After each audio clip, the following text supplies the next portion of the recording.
आज़ादी की आखिरी लड़ाई। दोस्तों, 30 का दशक देश में थोड़ा शांति रहा था। सिविल डिसोबीडियंस की असफलता के बाद गांधी जी भी राजनीति से थोड़ा दूर ही रहने लगे थे। लेकिन ये शांति तूफान के पहले की शांति थी। ये तूफान इस बार दूसरे विश्व युद्ध की शक्ल में आने वाला था।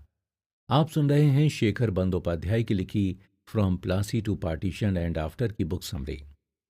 दोस्तों, अब हम जानेंगे कि किस तरह भारत की आज़ादी की लड़ाई में दूसरे विश्व युद्ध, इंडियन नेशनल आर्मी और इंडियन नेशनल कांग्रेस का हाथ रहा। दोस्तों, वैसे तो दूसरे विश्व युद्ध की शुरुआत 1939 में यूरोप में हुई थी, लेकिन इसका प्रभाव भारत पर भी पड़ा। ब्रिटिशर्स क्योंकि डायरेक्टली इस लड़ाई में शामिल थे, इसलिए उन्होंने भारत को भी इस लड़ाई में शामिल कर लिया था। ब्रिटिशर्स के इस डिसीजन की इंडियन नेशनल कांग्रेस ने उस समय कड़ी निंदा की थी। 1938-1939 में जब दुनिया विश्व युद्ध की कगार पर थी, उस समय भारत में इंडियन नेशनल कांग्रेस के अंदर भी एक विचारधारा का युद्ध हो रहा था। इस युद्ध में एक तरफ गांधी जी थे और दूसरी तरफ सुभाष चंद्र बोस। सुभाष चंद्र बोस की विचारधारा गांधी जी से मेल नहीं खाती थी, जिसके चलते इन दोनों के बीच काफी मतभेद होते रहते थे। सुभाष चंद्र बोस 1938 में इंडियन नेशनल कांग्रेस के अध्यक्ष बने। अगले साल 1939 में वो फिर से इलेक्शन जीते और इंडियन नेशनल कांग्रेस के अध्यक्ष बने। लेकिन इस बार उन्होंने अपनी अध्यक्षता के साथ साथ इंडियन नेशनल कांग्रेस भी छोड़ दी। इसका कारण ये था उनके और गांधी जी के बीच के मतभेद। इंडियन नेशनल कांग्रेस से निकलने के बाद उन्होंने फॉरवर्ड ब्लॉक की स्थापना की, लेकिन ये संस्था कुछ खास नहीं कर पाई। इस समय ब्रिटिशर्स विश्व युद्ध के चलते भारत का समर्थन चाहते थे। इसी का फायदा उठाकर इंडियन नेशनल कांग्रेस ने उनके सामने एक शर्त रखी थी। इस शर्त के तहत ब्रिटिश हुकूमत युद्ध खत्म होने के बाद भारत को आज़ाद कर देगी और तब तक भारत की सरकार को सिर्फ भारतीय ही चलाएंगे। लेकिन उस समय के वाइसरॉय लिंगटिन गो ने इस तरफ कुछ खास कदम नहीं उठाया, बल्कि 1940 में वो ऑगस्ट ऑफर लेकर आए। इसे इंडियन नेशनल कांग्रेस ने खारिज कर दिया, क्योंकि ये साफ साफ भारत की आज़ादी की बात नहीं कर रहा था। 1940 में ही मुस्लिम लीग में टू नेशन थ्योरी बहुत प्रचलित होने लग गई थी। इस थ्योरी के तहत भारत के दो देश बनेंगे, जिसमें एक हिंदू मेजॉरिटी देश बनेगा और दूसरा मुस्लिम मेजॉरिटी देश बनेगा। इस मुस्लिम मेजॉरिटी देश को नाम दिया गया पाकिस्तान। इसी समय जापानी फौज भारत के और करीब आती जा रही थी। ब्रिटिशर्स बहुत ही घबराए हुए थे। जापानी फौज ने भारत के आसपास बमबारी शुरू कर दी थी। वो कभी भी भारत में घुसकर हमला कर सकते थे। इसी डर से ब्रिटिशर्स भारतवासियों का समर्थन चाहते थे। इसलिए फिर से वो 1942 में क्रिप्स मिशन लेकर आए थे, जो कि ऑगस्ट ऑफर की तरह ही भारत की आज़ादी की बात नहीं करता था। इसलिए ये भी असफल रहा। इसके बाद ही गांधी जी ने भारत छोड़ो आंदोलन शुरू किया। इसी आंदोलन में उन्होंने डू और डाई यानी करो या मरो का नारा भी दिया था। यह आंदोलन 1857 की क्रांति के बाद भारत में दूसरा बड़ा आंदोलन बना। यह लगभग पूरे भारत में फैल गया था। शुरू में यह आंदोलन शांतिपूर्ण तरीके से चल रहा था, लेकिन धीरे धीरे यह हिंसक होता रहा।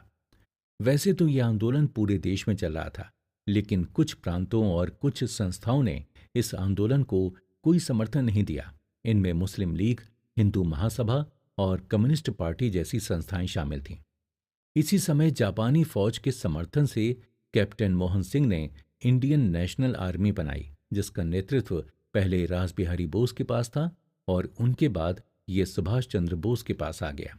सुभाष चंद्र बोस के इंडियन नेशनल कांग्रेस से निकलने के बाद उन्हें कलकत्ता में ब्रिटिश हुकूमत द्वारा हाउस अरेस्ट पर रखा गया था। लेकिन ब्रिटिशर्स की आंखों में धूल झोंक कर वो काबुल पहुंचे, वहां से रशिया होते हुए जर्मनी और अंत में वो जर्मनी से जापान पहुंचे। और उसके बाद उन्होंने इंडियन नेशनल आर्मी को लीड किया और इसे नाम दिया आज़ाद हिंद फौज। इस दौरान उन्होंने तुम मुझे खून दो, मैं तुम्हें आज़ादी दूंगा नारा भी दिया। लेकिन जब आज़ाद हिंद फौज जापानी फौज के साथ मिलकर भारत के उत्तर पूर्वी राज्यों में हमला कर ब्रिटिशर्स को वहां से खदेड़ने पहुंची, तो जापानी फौज ने अपने समर्थन को वापस ले लिया और इसके चलते आज़ाद हिंद फौज को हार का सामना करना पड़ा था। इसका कारण यह था कि अमेरिका ने जापान पर एटम बम गिरा दिया था और जापान ने दूसरे विश्व युद्ध में सरेंडर कर लिया था। इसके बाद जब बोस एक प्लेन से जापान जाने के लिए निकले तो उनकी रहस्यमय तरीके से एक प्लेन क्रैश में मौत हो गई थी। लेकिन अभी भी बहुत से लोग ये मानते हैं कि उस दिन बोस की मृत्यु नहीं हुई थी। इसके बाद ब्रिटिशर्स द्वारा इंडियन नेशनल आर्मी के पकड़े गए सैनिकों के खिलाफ सख्त कदम लिए गए थे। लाल किले में सबके सामने इंडियन नेशनल आर्मी के 3 फौजियों के खिलाफ मुकदमा शुरू किया गया। ब्रिटिशर्स भारतवासियों को ये बताना चाहते थे कि उनके खिलाफ जाने वाले सभी लोगों को अंत में कड़ी से कड़ी सजा ही मिलेगी। यही कारण था कि ब्रिटिशर्स ने इसलिए मुकदमे के लिए जानबूझकर हिंदू, मुस्लिम और सिख सैनिकों को चुना था। इन सैनिकों के नाम थे प्रेम सहगल, गुरुबख्श सिंह ढिल्लो और शाहनवाज खान। ब्रिटिशर्स का मकसद भारत में एक डर का माहौल बनाना था, लेकिन इसका बिल्कुल उल्टा हुआ। देश भर में इंडियन नेशनल आर्मी के सैनिकों के लिए भावनाएं उमड़ने लगीं। ये सभी भारतवासियों की नज़रों में हीरो बन गए थे। देश भर में इन सैनिकों के समर्थन में फिर से प्रदर्शन होने लगे। साथ ही साथ 1946 में रॉयल इंडियन नेवी में विद्रोह हो गया था। ये विद्रोह भारतीय सैनिकों को दिए जाने वाले खराब खाने और रंग के आधार पर होने वाले भेदभाव के कारण शुरू हुआ था। लेकिन इनको प्रेरणा इंडियन नेशनल आर्मी के सैनिकों से ही मिली थी। इस विद्रोह को कुछ ही समय बाद सरदार पटेल की रिक्वेस्ट के बाद रोक दिया गया था, क्योंकि वो समय था जब भारत को आज़ादी मिलने ही वाली थी। ब्रिटिशर्स भारत में काफ़ी कमज़ोर पड़ गए थे। उस समय के ब्रिटिश प्राइम मिनिस्टर एटली ने भी भारत को आज़ाद करने की बात की थी। इसी के चलते भारत में 1946 में कैबिनेट मिशन लाया गया, जिसके तहत ये कहा गया था कि भारत में एक कॉन्स्टिट्यूएंट असेंबली बनाई जाएगी जो आज़ाद भारत का संविधान बनाएगी। भारत की आज़ादी जून 1948 को तय की गई थी, लेकिन बाद में 15 अगस्त 1947 की तारीख तय हुई। कैबिनेट मिशन ने किसी दूसरे देश की बात नहीं की थी और इसे मुस्लिम लीग ने भी मान लिया था।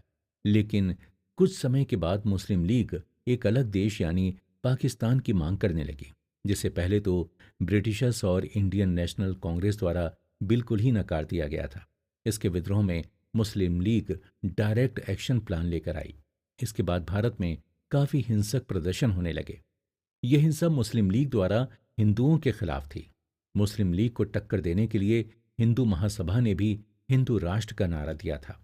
इसके बाद हिंदू और मुस्लिम में काफ़ी तनाव बढ़ गया, जिसकी वजह से काफ़ी लोगों की जानें चली गईं। इसी समय पर गांधी जी आगे आए और उन्होंने लोगों की सेवा करना शुरू की।